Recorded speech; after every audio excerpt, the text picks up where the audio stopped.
This is Makatbong United Methodist Church Podcast. Jesus-centered, making disciples. Welcome. Pwede po bang kumaway yung miyembro ng Harvest Festival? Pwede po bang kumamay kung andito kayo? Hello? Hello? Andyan po ba kayo? Maraming salamat po dahil proposal po nila ito. Sila po ang kumikilos sa likuran ng ating Harvest Festival. Ang kanila pong napiling titulo ng buwan na ito ay Ang Mabuting Katiwala ay Lubos na Pinagpapala. So, kung may tanong po tayo, bakit nga ba natin, Pastor, pag-uusapan ito? At mamaya may financial management seminar pa, we need financial education. Ano po? At, Pastor, pwede pa talagang pag-usapan sa church yung pera? Pakisabi nga po, pera. Sino po yung dito mukhang pera? Mami naman. Kaya nga nagtaas ako ng kamay, kasama po ako dyan. Ano po? Ano? Pero, ibig sabihin po, alam niyo po sa Bible, pinag-usapan ng about 200 times. Pakisabi po, 200. Yung about love. Pinag-usapan po ng about 200 plus to 300 plus yun pong heaven. Yun ding hell, pinag-usapan ng ilang bahagi. Yun pong faith, pinag-usapan ng ilang bahagi. Pero alam niyo po ba, kalahati ng ginawang parabola o kwento ng Panginoong Yesus is about money. Bakit? Ano po yung Biblia, there are 2,000 plus na reference patungkol sa pera. Bakit? Kasi po, dito po, minsan, nagiging masaya yung tao, nagiging maayos yung buhay, at dito rin naman nasisira yung buhay. May mga nag-aaway na mag-asawa dahil sa pera. Tama po ba? May naghihiwalay dahil sa pera. May nagsasama din naman dahil sa pera. Hello po. Merong mga magkakapatid na naghahablahan dahil sa pera. Hello po. Masaya ang Pasko dahil sa ano po? Pero mga minamahal, we really have to be wise regarding this. Dahil mga minamahal, ang nais ng Panginoon sa atin, we become good stewards about this. At sabi po sa Forbes magazine, sabi nga po dito, hindi po ito Christian magazine. Ang sabi po sa magazine na ito, there are 2,000 financial references sa Bible. At ang sabi po nila, yung Bible is also a good text to know how to spend money wisely. Sila po yung mga hindi Christian, ano po, they are businessmen. Kaya po mga minamahal, kailangan nating pag-usapan ito. At kung meron pa po tayong tanong, mga minamahal, nung ipanganak tayo, kailangan ng pera. Tama po ba? Tama po ba? Hello po, nung ipaglihi pa lang tayo, kailangan ng pera. Tama po ba? Lakay, yalaan na naman ti violet na mangga. Saan ka naman kukuha ng violet na mangga? Ano, yalaan naman ti balot. Ano? Kunan mo nga naman ako ng balot. Ano? Sige, ano na lang, kung wala kang makitang violet na mangga, manggang ninakaw. Di po ba? Meron ganun, di po ba? Ay, ninakaw mo ba yan? Ay, ayoko, kinuha mo lang pala. Ano, binili mo pala yan. Alam niyo po, gumagastos na tayo paglilihi pa lang. And this is a sad reality that we have to face. Magtatapos yung kakayahan nating umipon ng pera, kumita ng pera. Tama po ba? Pero yung gastos, hindi hihinto. Hello po. Ay, lakaya matan, hana manganan Hindi po pwede, di mo ba? Bakit matan, hana manganan? Si kayo langan. Sige, makita lang nga mga kayo, nabsug ako. Meron po bang... Wala po, di po ba? So all our lives, kakailangan tayo ng pera. I have pictures po here na ano po, meron pong yung isa muna. Yung mas maigsi muna. Alam nyo po, may mas maigsi dyan pero sige, yan, okay po. Okay po. So, mga minamahal, ito kailangan natin pag-usapan to Magkano ang kabaong? Ay, isupot na lang na, naghina mga ayaw. Hindi pwede, di ba? May ilog naman na makatbong, ipaanod nyo na lang ako. Hindi ba pwede? Ano? Burol, 8,500. Libing, 15,000 ay apo. Kapit tinapay, 1,000. Pansit, lamay, 2,000. Kaya pakisabi sa iyong katabi, huwag ka magpapakamatay ha. Paparusahan mo yung mahal sa buhay mo. Ano po, may solusyon yung mundo, kaya lang hindi ko po ito inaalok sa inyo. Hinebra, 35 lang. Makakalimot ka na. Hindi mo natin inaalok yan. But you know, kahit pagkapanganak, binyag, kasal, pag-aaral, trabaho, kakain taga, gastos, hanggang pagkamatay natin, kailangan natin ng pera. Kaya mga minamahal, kailangan ba natin pag-usapan ito? Ayan pa po, ang dami ng racket ngayon. Ano po? Nicho, available. 19 pesos per day. Ano, bagamat wise din po ito para pagdating ng panahon, we are ready. At may nadaanan po ako papunta ng Gawing Santa Rosa. Ang alok po nila ay kabaong, buy one, take one. Bakit po? Gawin mo munang aparador yung isa. Mga minamahal, it's because lahat ng panahon ng buhay natin, we need money. At ang mabuting balita po, gustong magtiwala sa atin ng Diyos ng mga pagpapalang ito. Palakpakan nga po natin, Panginoon. And again, I would like to invite you to stand because we're going to talk about something na bahagi ng buhay natin, hindi natin may tatanggi. And I would like to read to you karagdagan po sa ating binasa kanina. 1 Peter o unang Pedro 4:Gs.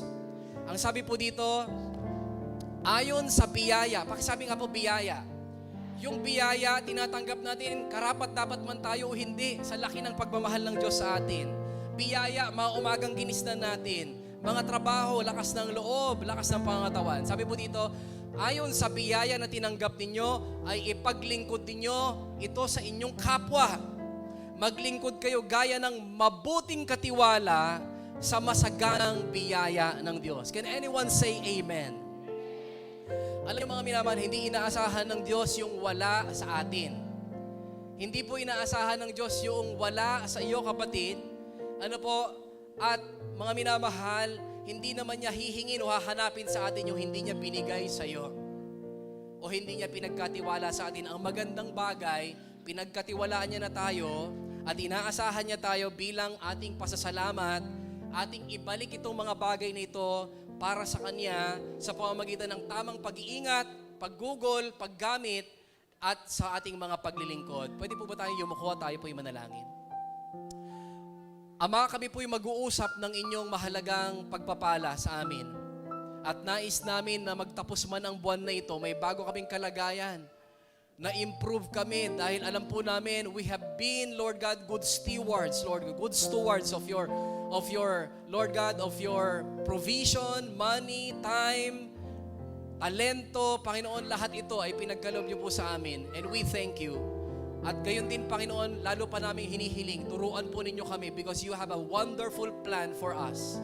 Sa aming buhay, sa lahat sa aming pamilya, hanggang sa mga bagong dumating sa aming mga buhay, you have a great plan. At magagawa po namin ito sa pamamagitan ng inyong gabay upang kami maging mabuting katiwala. Inihiling po namin ang karunungan, ang gabay ng Banal na Espiritu sa pamamagitan ng makapangyarihang pangalan ni Jesus. Ito po ang aming panalangin. Let us all say, Amen. Palakpakan po natin ang Panginoon. Thank you, Kuya Marius. Pwede na po tayong maupo. And number 1, let's talk about ang mabuting katiwala. Pakisabi nga po, mabuting katiwala. Minsan pa po sabihin natin, mabuting katiwala. For the last time, pinakamalakas na magagawa po natin, mabuting katiwala. Bakit natin inuulit ito? It's because this is our target for this month. Sinimulan po natin last time at tayo po'y tinuruan ng Panginoon. Now we are going to the level po, parang mas intimate, mas deeper level. Ano ba yung mabuting katiwala? Mga minamahal, number 1, alam ng mabuting katiwala kung sino ang may-ari ng lahat ng bagay. Pakisabi nga po, may-ari ng lahat ng bagay. Sino nga po bang may-ari ng lahat ng bagay? Hello po. Si Jesus. Ano po? Dahil natagpuan natin last month, He's the King of Kings, He's the Lord of Lords. Sabi po sa Awit 24 verse 1, I hope you're familiar with this right now. Ang buong mundo, sabi po dito, ang lahat ng naririto ay pag-aari ng Panginoon. If we have that verse po on the screen, basahin po natin ng sama-sama. Ang buong mundo at ang lahat ng naririto ay pag-aari ng Panginoon. So, pakisabi nga po, lahat. Meron po bang mabuting katiwala sa lugar na ito? Sino po ang may-ari ng inyong bahay? Hello? So, welcome bang pumasok si Lord sa bahay natin? Hello po. Pwede ba doon ang cell group? Pwede ba doon ang magpakain ng cell group? Cell group din. Ano, so, kay Lord po yung bahay. Tama po, amen. Sino pong may-ari ng ating sasakyan? Pwede bang magamit ni Lord sa misyon? Amen. Ano po? Pwede bang punuin ni Lord yung inyong sasakyan nang aayain papuntang church? Amen. Okay. Sino pong may-ari ng ating talento? Ano ang talent mo, kapatid? Kumain. Kumanta, mag-identify nga tayo ng ilan. Kumanta, sumayaw, magturo, magluto, ano pa po, mga minamahal? Magkaloob, ano pa po? Mag-anyaya, maglingkod. May iba't iba tayong talent. Pakisabi po sa ating katabi, gamitin natin. Sino pong may-ari ng iyong pera? Wow, lakas ha. Minsan pa, sino pong may-ari ng ating pera? Paano pag hiningi niya, ibibigay natin? Oh, hello? Di nga. Para naalala ko tuloy yung yung may speaker na sabi, pag yung pera na, ibibitawan na, nung kumakanta, papunta sa may offering box, inyaalay ko. Hindi siya makaalis sa upuan niya kasi, minamahal, umiiyak pa tayo. Sino po may-ari ng ating katawan? Sino po dapat maparangalan sa ating katawan? Sino po dapat mag-enjoy sa ating katawan? Sa lakas, sa lahat ng pinagkaloob ng Panginoon, ang Diyos. Sino may-ari ng ating oras? Nililinaw lang po natin to mga minamahal dahil tayo ay pinagkatiwalaan, ang Diyos ang may-ari. Kaya natin pinag-aaralan ito dahil tayo po'y mabuting katiwala. Amen po ba? Sino may-ari ng ating mga trabaho? Sino pong may-ari ng ating bukid? Sino pong may-ari ng ating mga alagang hayop? Humihina. Humihina pa? Kay Lord pala yun. Kung bagik lang. Ating mga business. Good partner ba tayo ni Lord? Naalala ko tuloy, ay bakit? Nanganak ng dalawa yung baka natin.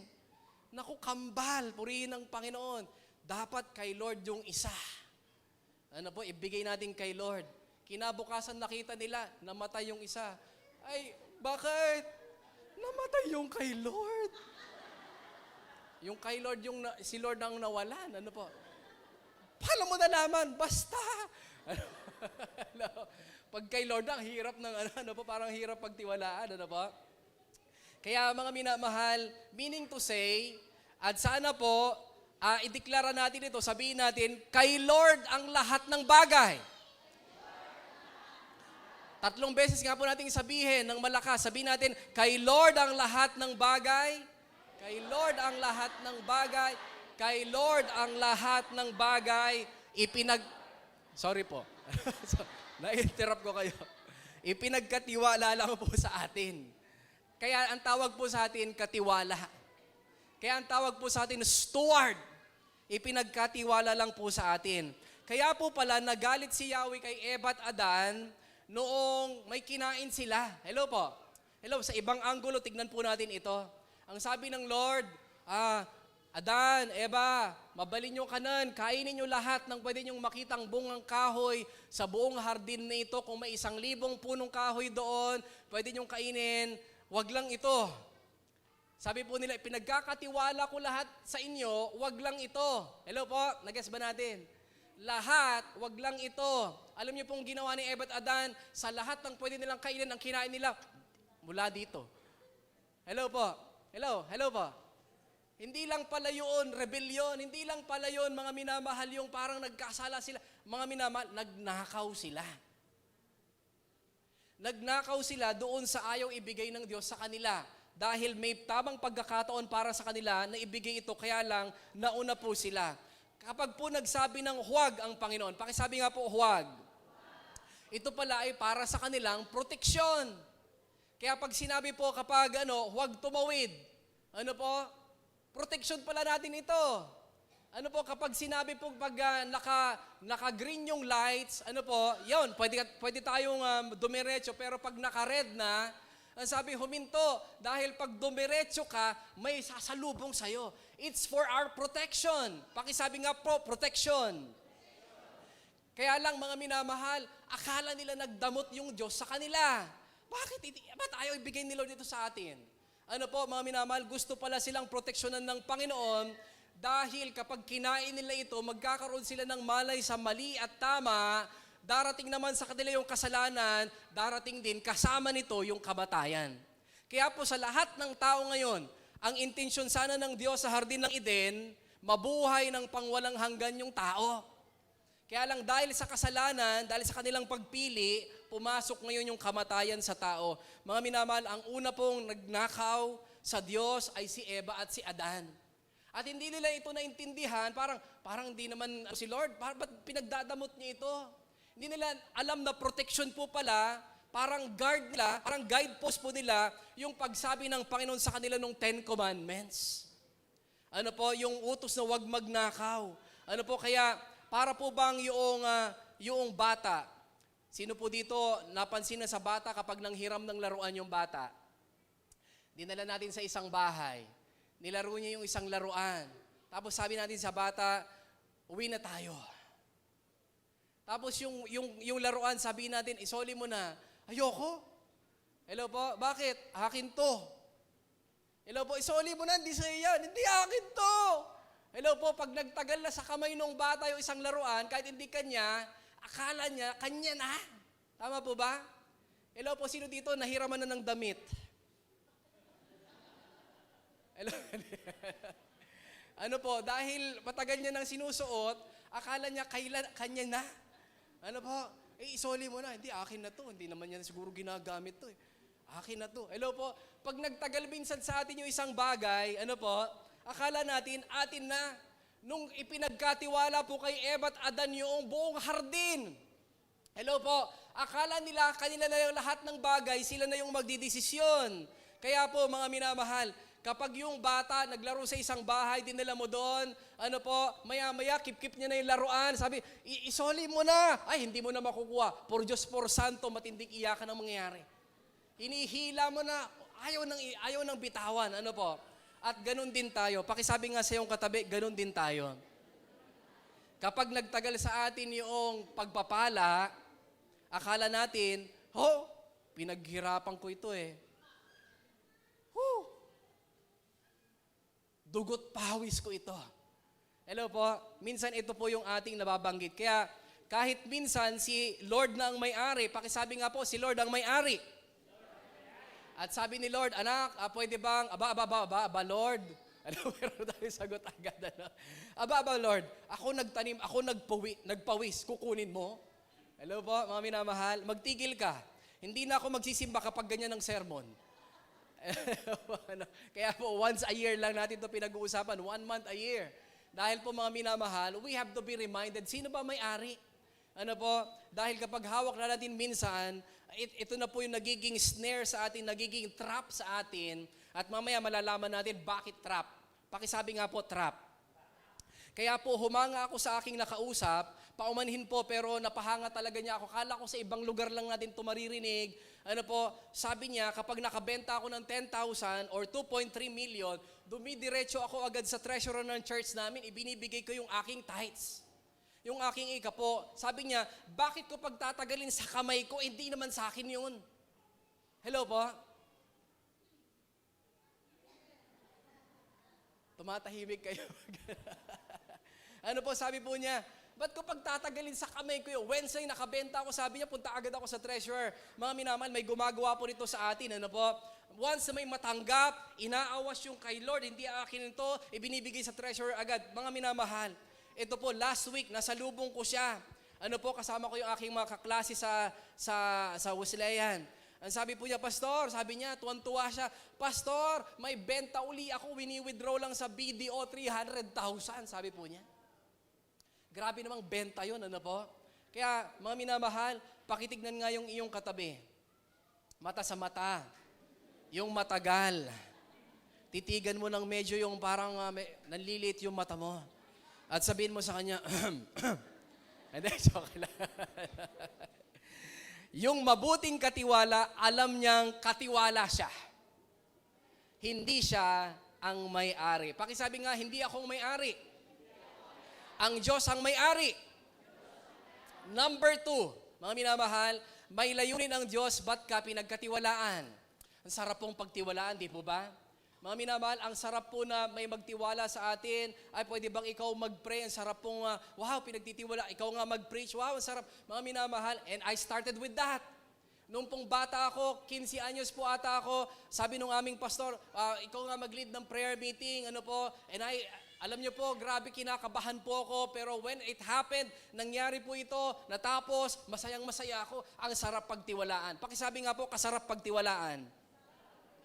At may layunin ng Diyos, ba't tayo pinagtitiwalaan ng buhay, ng lakas, ng lahat ng meron sa atin? Amen po ba? May layunin ang Diyos, ba't ka pinagtitiwalaan? Nais ko pong basahin yung bahagi nung ating binasa kanina, ano po, verse 9 ng Luke chapter 16. Ang sabi po dito, at nagpatuloy si Jesus sa pagsasalita, kaya't sinasabi ko sa inyo, gamitin ninyo ang kayamanan. Pakisabi nga po, kayamanan. Mas malakas po, kayamanan. Sino po ang gusto ng kayamanan? May direction pala. Meron po palang direction, ba't ipagkatiwala ng Diyos sa atin? Ang sabi po dito, gamitin ninyo ang inyong kayamanan ng mundong ito sa paggawa ng mabuti. Bakit kapag ginamit po natin ang kayamanan ito, ma-advertise yung Diyos? Ay, kabait naman ng mga yan. Ano po, kabait naman nila. Yung Pasko, nagbibigay sila ng mga pang Noche Buena. Ginagawa po natin yung palakpakan nga po natin ng Panginoon.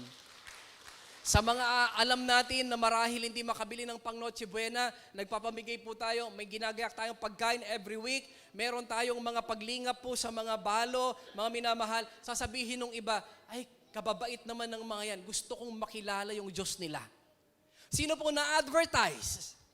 Sino po sumisikat? Yung Panginoon. Hindi man nila agad mabasa yung Biblia natin, pero malaman na nila, buhay ang Diyos sa atin. Amen po. Kaya tayo sa anniversary, naggagayak po tayo, panalangin natin, medical mission. Panalangin po natin, magkaroon tayo ng pagregalo sa mga mahihirap sa ating lugar, mga minamahal. May layunin ang Diyos, bakit binibigay sa atin yung mga pagpapalang ito? At ang sabi po dito, kung magtagumpay ka sa test na ito, pakisabi nga po, test. Kapag binigay sa atin yung kayamanan at nagamit natin ng tama bilang mabuting katiwala, ang sabi po dito, pagtitiwalaan din ng mas malaking bagay, yung mapagtitiwalaan sa maliit na bagay. Kaya pala merong promotion tayong sinasabi. Kaya lang po, merong risk, may danger. Kapag pinagkatiwalaan po at lumalaki na ito, minsan nagpapalit tayo ng Diyos. Hello po. Hello. Hello po, nagpapalit pastor ng Diyos? Opo, kaya sabi po ng Panginoong Yesus, sabi niya, walang aliping maaring maglingkod sa dalawang Panginoon. Hindi pwede. Pakisabi nga po, hindi pwede. Kamumuhian niya yung isa at iibigin yung ikalawa.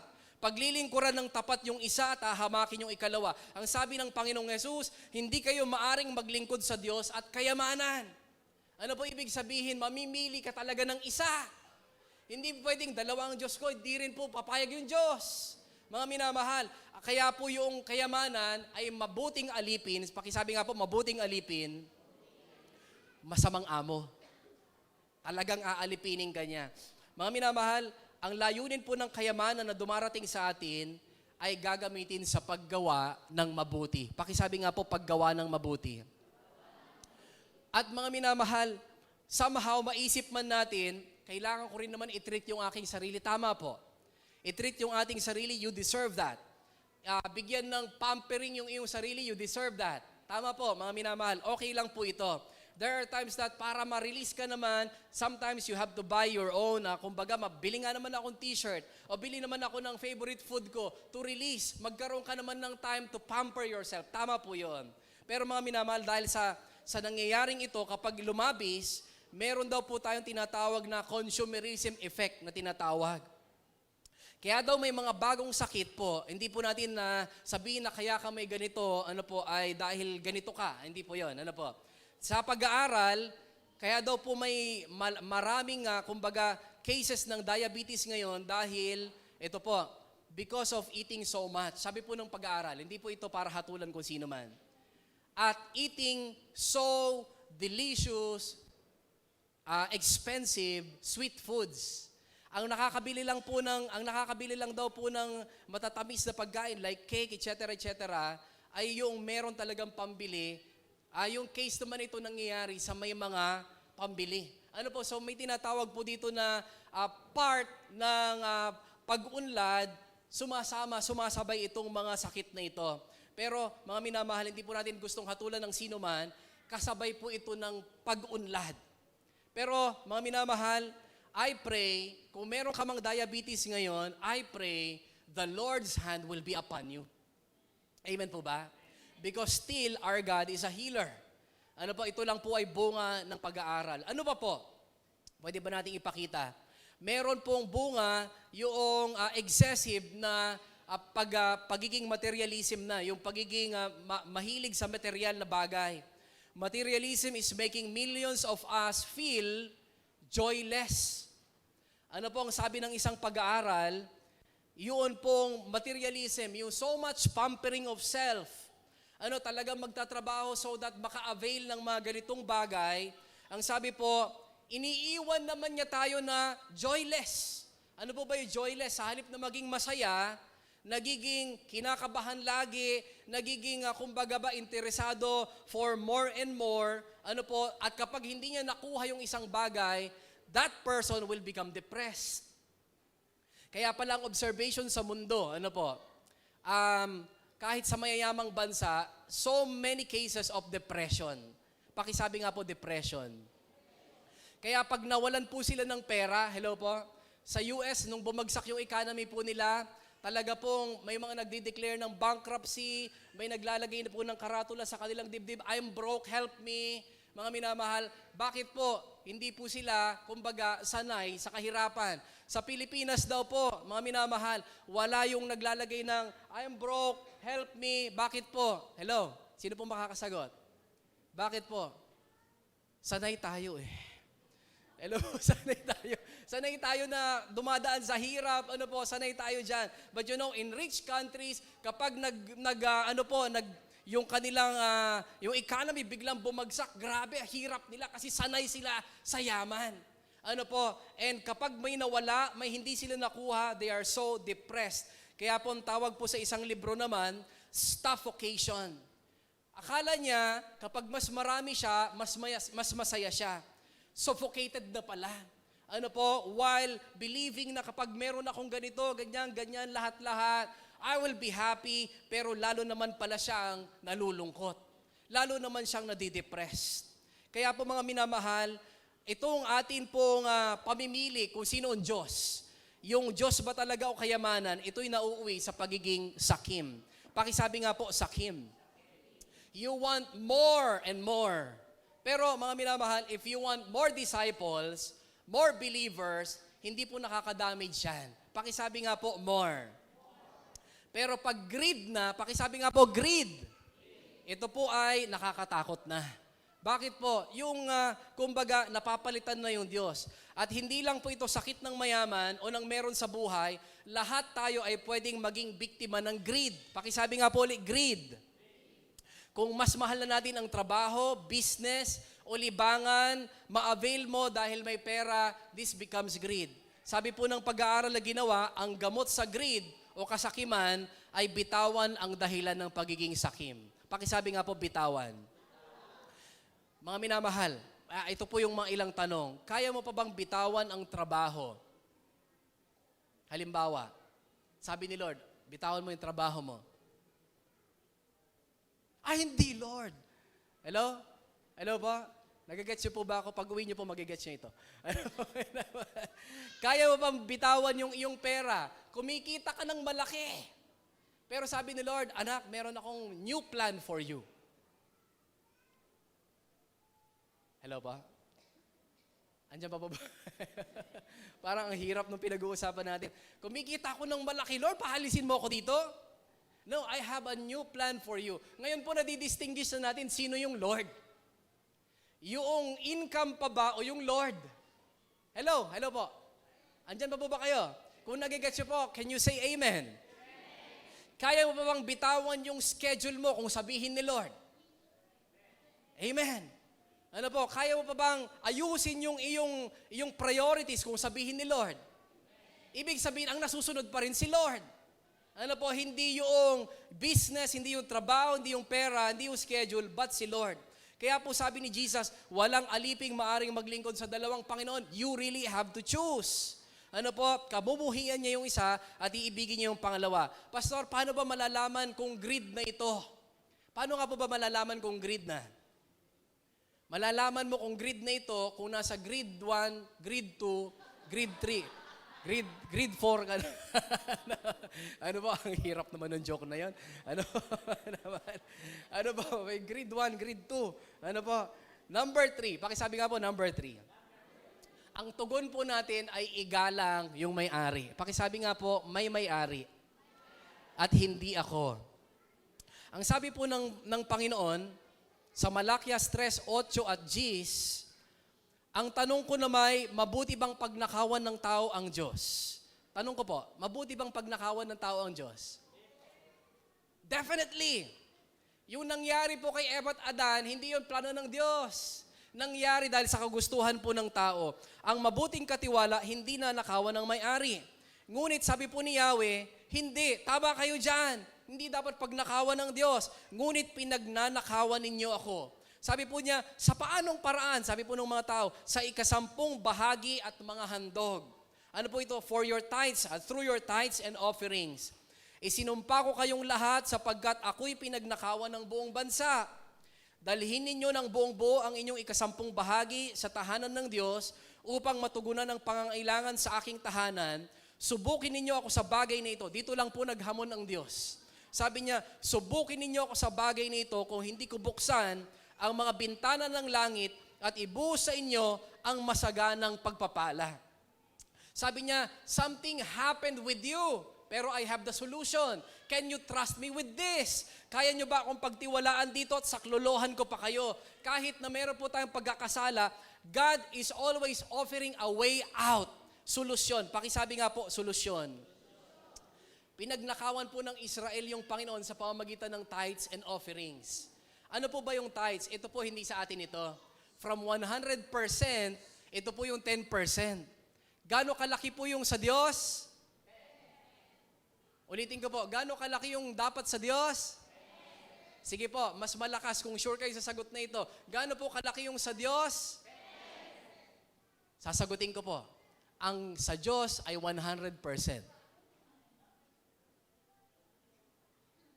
Pero ang paraan natin na ipakilala, Lord, kayong may-ari nito, we give back the 10%. Hello po? Hello po? Pakitulungan nga, yung katabi mo nga, tignan mo nga kung buhay pa. Ano, para pong iniwan na ng hininga. Ano sa pinag-uusapan natin? Hello po? Gaano kalaki ang sa Diyos? 100%. Pero iniiwan niya sa atin, 9. Tama po yung 10%. So, yung may-ari ng Colgate, meron pa pong isa na isang company na binaliktad na niya. Sabi niya, 10% nang iniiwan ko sa sarili ko kasi pinagpala na ako ng gusto ng Diyos. Yung 90% binibigay ko na sa church. Sobrang blessed na ako pero nagsimula ako sa maliit. Ano po? Si Colgate po, William Colgate, if I'm not mistaken. Doon siya nagsimula. Mga minamahal, dahil sa hindi pag-iika po ng mananampalataya sa lumang tipan, damay ang buong bansa. Naghihirap. Bakit? Mga minamahal, sa Kanya yon. At ito ay paraan ng pagpapahayag natin ng pagtitiwala. ninakawan ang Diyos, hindi din naman umani dahil hindi naman dumami yung kanilang yaman. Mga minamahal, may pagkakataon na po ba sa buhay natin, akala natin nakatipid tayo? Hello? Akala natin nakatipid tayo. Nautakan ko yung tindera. Hello po. Ano po, abang kinakausap mo, sinilid mo pala sa bulsa mo yung 3 pirasong kamatis. Ano ba?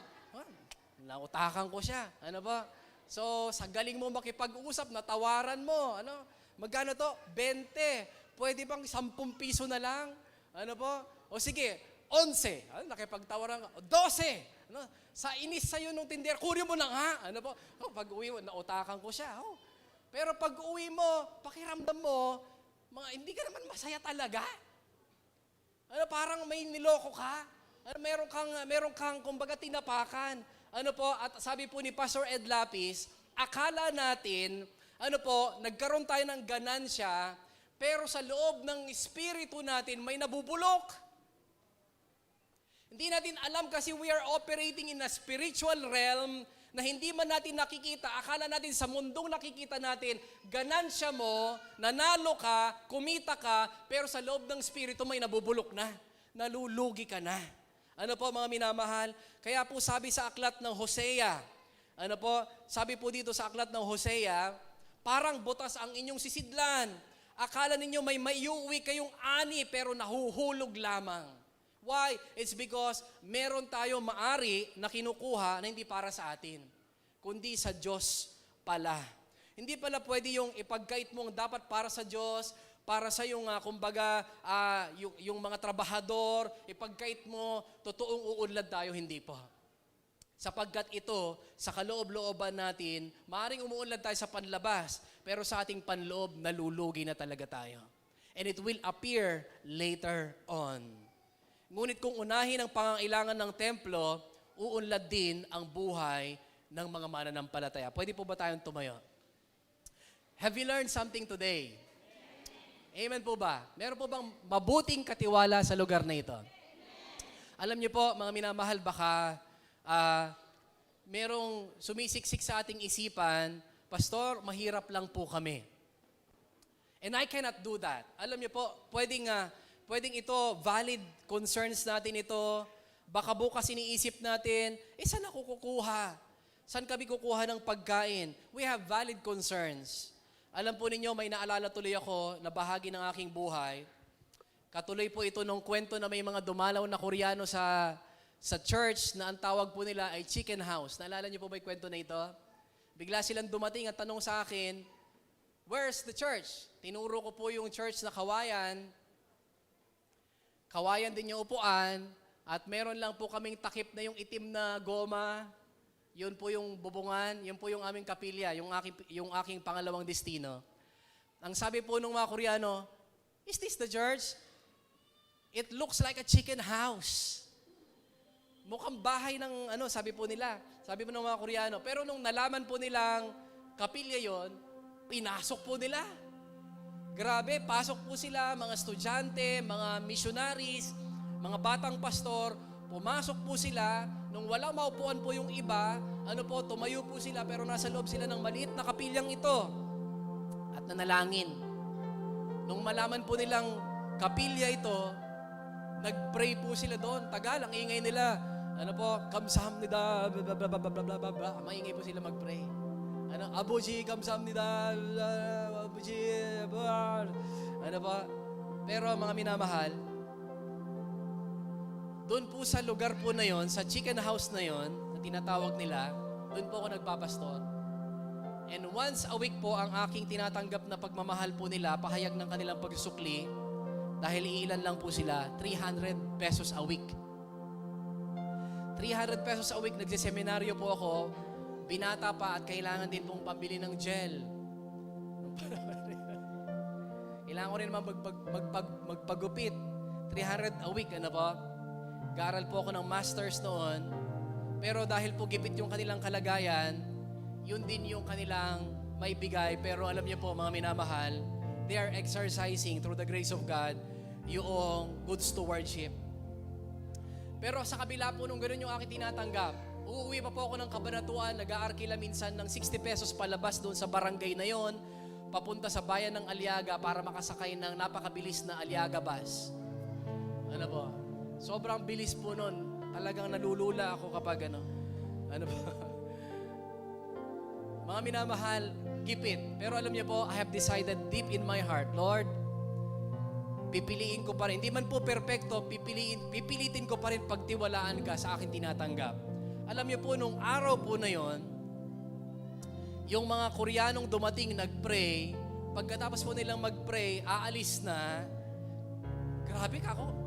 Galing ng Korea, nag-tour sa Pilipinas, mula Cabanatuan hanggang Kasulukan ng Aliaga, pupunta rito, mag-pray lang, wala pa silang 30 minutes, magpe-pray lang sa kapilya na yon. Napalitaan siguro nila, may kapilya doon, magpe-pray lang, grabe ka ako. Ibang klase itong mga ito. Alam niyo po, pupunta po ako ng Leyte that time. Wala akong pera.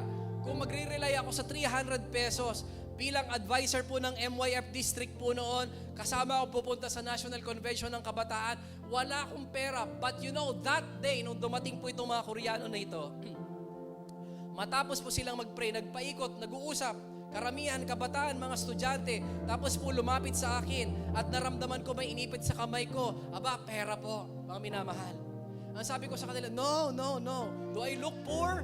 Sabi ko, hindi, joke lang. Ang yabang mukha ba ako walang pera? Hindi, mga minamahal, joke lang po. Pero sa loob ko, wow, kakong ganyan. Ibang klase. Sabi po nila, nagbabaw po sila. Sabi ko sa kanila, no. Sabi po nung pinaka may edad po siguro sa kanila na missionary, muksanim. Alam niyo po yung tawag sa pastor sa kanila, muksanim. Muksanim. Please take it. Thank you for your life. Mga minamahal, wala naman akong ginawa sa kanila. Actually, hindi ko sila kilala. Pero mga minamahal, nung aking bilangin ito, I think that was 2,000 plus. Enough para pumunta kami ng Manila, pumunta kami ng terminal ng Roro, magbayad ng mga terminal fees, at nakauwi po ako. Palakpakan nga po natin yung Panginoon. If we have questions, saan ba manggagaling yung tulong ko? Sasabihin ko po, ang tulong natin, manggagaling lahat sa Diyos. May mga gagamitin ng Diyos, pero hindi natin kailangang hanapin natin sino. Saan ba, Lord? Saan ba ako pupunta? Sino ba ang tutulong sa akin? Kaya po minsan nagpe-pray tayo, no? Mga minamahal, parang biroan nung dalawang apo. Ang sabi nung isa, Lord, bigyan mo ako ng laruan sa Paskong ito. Ang sabi nung bunso, Kuya, ba't ka ba sumisigaw? Nadidinig ka naman ni Lord. Ang sabi nung kuya, yes, nadidinig ako ni Lord, pero pag hindi ko sinigaw, hindi maririnig ni Lola. Minsan sa tao tayo umaasa. Hello po?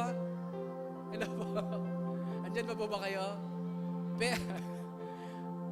Ano po? Kaya minsan yung mga asawang babae, ay, apo, huwag masidamin! Ganun. Ang pinariringgan pala yung lakay niya. May naman, hindi. Do you believe in God? Do you believe that He owns everything? Yun po. Pagtiwalaan din natin na kahit ba, Lord, 10%, ang laki niya na. Hindi, kay Lord yun. At ang pangako ng Diyos, buksan ko ang durungawan ng kalangitan para sa'yo. Resolbahin ko yung mga problema mo kasi trabaho ko yan. Trabaho po ng Diyos yan. Kaya lang minsan tayo nang babaraso, gagawin ko ito sa paraan ko. Hindi, gusto ka palang tulungan ng Diyos na ito. Mga minamahal, nais ko magtapos sa kwento na ito. Si Arthur Barry, ano po? Si Arthur Barry, ang tawag po sa kanya is the robber of the elite. Magnanakaw ng mga mayayaman. Ano po ang gustong-gusto niyang ninanakaw kapag may nakita po siya ng mga matataas sa lipunan, ang lalaki ng singsing, laki ng bato, nanakawin niya po yung bato, ibebenta niya lang sa halagang 20% yung bato, yung mga singsing na pinagkabitan ng bato, pag nasa bangka po siya, tinatapon niya na lang daw sa dagat. Ang concern niya lang, nakawan yung mayaman at ibenta yung bato. He was one of the big time na magnanakaw nung kanilang panahon. Ibebenta niya po ito, mag-i-enjoy siya sa kanyang buhay. Pero ultimately, nahuli po siya after siguro po mga 10 to 15 years. Pwede niyo pong basahin yung kanyang kwento. At mga minamahal, itong magnanakaw na ito, hindi talaga mukhang magnanakaw. I have a picture there. Mukha talaga siyang mayaman na magnanakaw, kaya nakakalapit po siya sa magnanakaw, sa mga mayayaman. Pero nung siya po'y nahuli, dahil sa kanyang pagnanakaw. In-interview po siya dahil popular na po siya sa media. In-interview siya. Ang sabi ng mga media, sino ang pinakamalaking nanakawan mo? Ang sabi nila, you are very successful in your career. Career na magnanakaw. Professional na magnanakaw. Ang sabi po nung mga nag-i-interview sa kanya, tell me, sino yung pinakamalaking nanakawan mo? Ayan po si Arthur Barry. Ang sabi po ni Arthur Barry, walang kagatol-gatol. Ang sabi niya, ang pinakamalaking ninakawan ko sa buhay ko ay walang iba kundi si Arthur Barry. Hello po. Sabi niya, pwede sana akong naging successful businessman, naging baron on Wall Street, nag-contribute sa society, but instead, I chose a life of a thief and spent 2/3, 25 years of my adult life behind prison bars. Ang ninakawan ko ay walang iba kundi ang aking sarili. Gayon din po, mga minamahal. May pagkakataon din na baka ang nananakawan natin ang ating sarili sa pamamagitan ng pag-iisip na itago ang kinin yung hindi na para dapat sa atin. Like our tithes and our offerings. Pero mga minamahal, may solusyon ng Panginoon. Nais mo ba siyang kilalanin bilang may-ari? Nais mo ba siyang paglingkuran bilang ating Diyos? Mga minamahal, maaasahan ba natin ang Diyos na ito na tapat sa kanyang pangako? Alam niyo mga minamahal, buhay nga niya, pakisabi nga po buhay. Hindi niya ipinagkait, binigay niya lahat-lahat sa krus. Ano pa ang hindi niya maaring ibigay sa atin? Ang totoo, hindi naman tayo makapagbigay talaga kung wala siyang binigay. Nais ko po kayong tanungin, wala po bang binigay ang Panginoon sa atin? Marami. Kaya ba nating magsukli sa Diyos na ito? Amen. Dahil hindi naman hihilingin ng Diyos na ito kailanman ang hindi niya pinagkatiwala sa atin. Can we bow our head?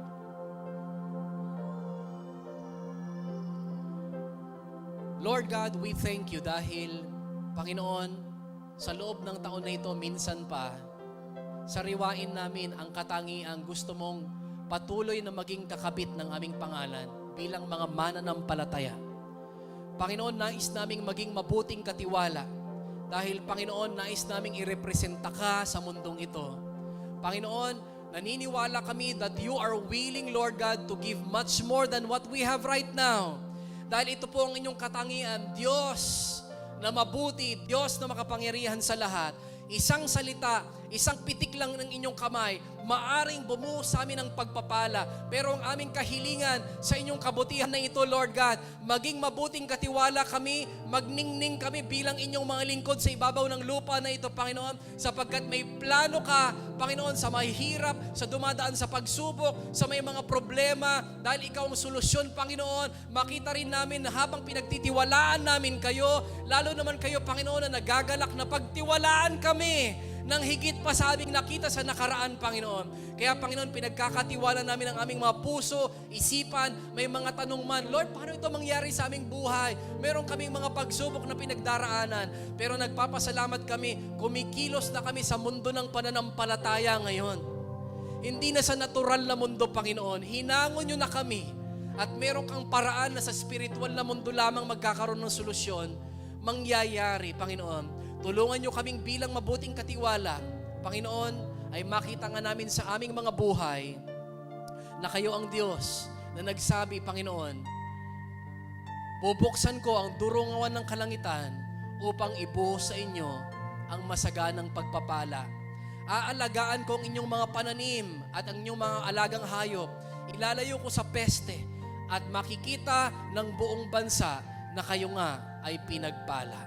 Panginoon, salamat po sa kapangakuan na ito at tulungan nyo kami na magkaroon ng tamang tugon sa inyong salita na ipinagkatiwala sa amin. We thank you, Father God. In Jesus' name and through the Holy Spirit, this is our prayer. Amen. Palakpakan po natin ang Panginoon.